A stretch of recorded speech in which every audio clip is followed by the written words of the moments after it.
तो बड़ों को प्रणाम और छोटों को ढेर सारा आशीर्वाद। आज की कहानी प्रभु के अनन्य भक्त मीराबाई की। मीराबाई के बारे में आप लोगों ने बहुत सारी कहानियाँ सुनी होंगी। शुरुआती कथाएं आप सब लोग जानते हैं। आज चर्चा करेंगे उनके अंतिम वक्त के बारे में, कैसे अंतिम दिनों में वो प्रभु को प्राप्त होती हैं। कहा जाता है कि चाहती तो चित्तौड़गढ़ में एक महारानी की जिंदगी जीती, लेकिन हमेशा प्रभु के ध्यानों में उनका मन लगा रहता। प्रभु का ही भजन किया करती, कहा भी करती, मेरे तो गिरधर गोपाल दूसरो न कोई। कहा जाता है कि रात भर अश्रु बहाया करती और प्रभु से बात किया करती। उनको पति के रूप में पूजा था, पति के रूप में स्वीकार किया था। जो कुछ अपना दुख था उन्हीं को बताती, उन्हीं के साथ कहती।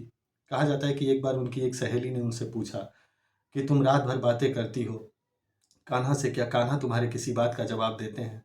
वो कहती हैं कि कान्हा तो कभी जवाब नहीं देते, पर शायद कभी ऐसा वक्त आए, आज से 1 साल बाद, 2 साल बाद, 10 साल बाद, 20 साल बाद, लेकिन ज़रूर एक दिन कान्हा मेरी बातों का जवाब देंगे। एक दिन कान्हा को मेरी बातों को सुनना पड़ेगा, मेरे लिए भी वक्त निकालना पड़ेगा। और जब इसी तरह से तमाम बाधाएं आती गईं, तमाम मुश्किलें आती गईं, उनके पूजा पाठ में विघ्न डाला गया, तो एक बार उन्होंने तुलसीदास को एक पत्र लिखा और उसमें उन्होंने लिखा कि मैं क्या करूं, मेरे प्रभु की भक्ति लोग मुझे करने नहीं देते, आखिर में मेरे लिए कोई रास्ता आप बताएं। तुलसीदास ने उनके खत का जवाब देते हुए लिखा कि जो कोई भी तुम्हारे और प्रभु के भजन के बीच में अगर आए तो उनका परित्याग कर दो। मीराबाई को पत्र पढ़ के बहुत संतुष्टि हुई। उन्होंने ये निश्चय किया कि मैं हर उस इंसान का त्याग कर दूंगी जो मेरे और प्रभु के बीच में आएगा। वो चाहती ही नहीं थी कि कोई उनके और प्रभु की भक्ति के बीच में आए। उन्हें अपना सब कुछ मान चुकी थी वो। अब कहा जाता है कि मीराबाई अब उस मोड़ पे खड़ी थी कि जब उन्हें सबका त्याग करना था, घर बार सब कुछ छोड़ना था, मोह बंधन माया सब कुछ एक तरफ रखना था। उन्होंने वैसा किया भी। उन्होंने चित्तौड़गढ़ को छोड़ा, नंगे पांव निकल गई द्वारिकाधीश से मिलने वृंदावन। बहुत सारे मार्ग में इतनी तकलीफें सहते हुए आखिर एक वो दिन आया जब वो वृंदावन पहुंची, द्वारिका धाम पहुंची और द्वारिकाधीश के मंदिर के बाहर एक छोटी सी कुटिया बना करके और रहने लगी। कहा जाता है कि जब प्रभु के भक्त कहीं से चले जाते हैं तो प्रभु की कृपा भी वहां से चली जाती है।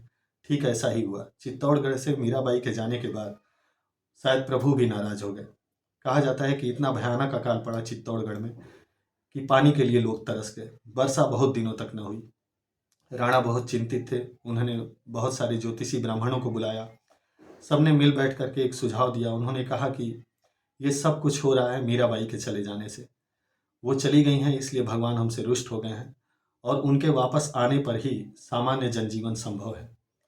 राणा ने पंडितों का एक पुरोहितों का दल भेजा कि जैसे भी हो आप जाएं और मीराबाई को मना करके सकुशल वापस लेके आएं। ब्राह्मणों का एक दल रवाना हुआ, पहुंचा द्वारिका धाम। वहाँ पे मीराबाई उन्हें मिली। बहुत अनुनय विनय विनती वो करने लगे। मीराबाई ने एक न सुनी किसी की। उन्होंने कहा कि अब मेरा जीवन प्रभु को समर्पित है। मेरे अंतिम दिनों में अब प्रभु ही सहाय होंगे। मैं अगर प्राण त्यागना होगा तो यहीं पे त्याग दूंगी और प्रभु को याद करते हुए त्याग दूंगी। लेकिन अब वो सब कुछ मेरे लिए व्यर्थ रहा, वृथा रहा। मैं वहाँ कतई नहीं जाऊंगी। ब्राह्मणों ने कहा कि अगर आप नहीं जाएंगी तो इसका परिणाम क्या होगा? परिणाम ये होगा कि अगर हम आपको बिना लिए वापस गए तो राणा हमें नहीं छोड़ेंगे, और वैसे भी हमारे जो बाल बच्चे हैं, हमारा जो परिवार है वो अकाल से तो मर ही रहा है, तो हम भी वापस नहीं जाएंगे, हम भी यहीं प्राण त्याग देंगे। कहते हैं कि मीराबाई एक बहुत बड़ी दुविधा में फंसी। उन्होंने फिर से अपने प्रभु को याद किया। उन्होंने द्वारिकाधीश की तरफ अपना मुख किया और उस मंदिर की तरफ मुख करके वो कहने लगी कि हे गिरधारी, अब तुम मुझे इस दुविधा से निकालो। अंतिम दिनों में तुम मुझे बताओ कि मुझे क्या करना है, क्या करना चाहिए मुझे। कहा जाता है कि प्रभु को याद करते करते रोने लगी, आंखों से आंसू बहने लगे। इतना भाव विभोर हो गई, इतना भाव विभोर हो गई कि कहा जाता है कि द्वारिकाधीश के मंदिर के कपाट स्वतः ही खुल गए।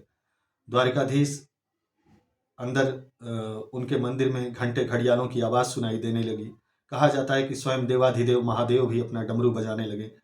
तमाम जो देवी देवता थे स्वर्गलोक से ये दृश्य को देख रहे थे और द्वारिकाधीश ने अपना मुख खोला और पहली बार आकाशवाणी हुई कि मीराबाई, तुम सशरीर मेरे मुख के अंदर प्रवेश करो, मैं तुम्हें अब अपने में विलीन करना चाहता हूँ।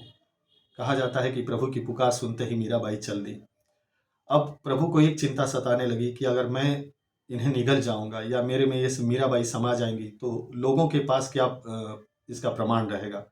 कहते हैं कि मीराबाई जब मुख के अंदर प्रवेश की तो उनका थोड़ा सा साड़ी का पल्लू प्रभु ने अपने मुख के बाहर रखा और मीराबाई प्रभु के शरीर में विलीन हो गई। जब ब्राह्मणों ने ये दृश्य देखा, दौड़ करके मंदिर के अंदर गए। उन्होंने देखा कि उसी टाइम फिर से आकाशवाणी होती है। ब्राह्मणों को प्रभु बताते हैं कि आप सभी वापस लौट जाइए, क्योंकि मीराबाई अब मेरे में विलीन हो चुकी हैं, मेरा वो एक अंश हो चुकी है। अब ब्राह्मण प्रभु से विनती करते हैं कि हम जाएंगे तो हमारा क्या होगा। वो कहते हैं कि आपका कुछ नहीं होगा, आप जाइए, वहाँ जा करके मीराबाई का एक मंदिर बनवाइए और मीराबाई की भक्ति कीजिए। जो कोई भी मीराबाई की भक्ति करेगा मैं उसी तरह से उसे अपनाऊंगा जैसे मैंने मीराबाई को अपनाया है। मेरी ये अनन्य भक्त थी, मेरा ही एक अंश समझ के मैंने इसे खुद में विलीन किया है। कहा जाता है कि मीराबाई के अंतिम दिनों की ये कहानी बहुत ही प्रेरणा देती है, बहुत ही सुकून देती है और सच में हमारा एक ही मकसद हो कि प्रभु अपने आप में हमें विलीन करें। हमारे जीवन का यही ध्येय होना चाहिए। उम्मीद करता हूँ कि कहानी आपको अच्छी लगी होगी। ध्यान से सुनने के लिए तहे दिल से आभार।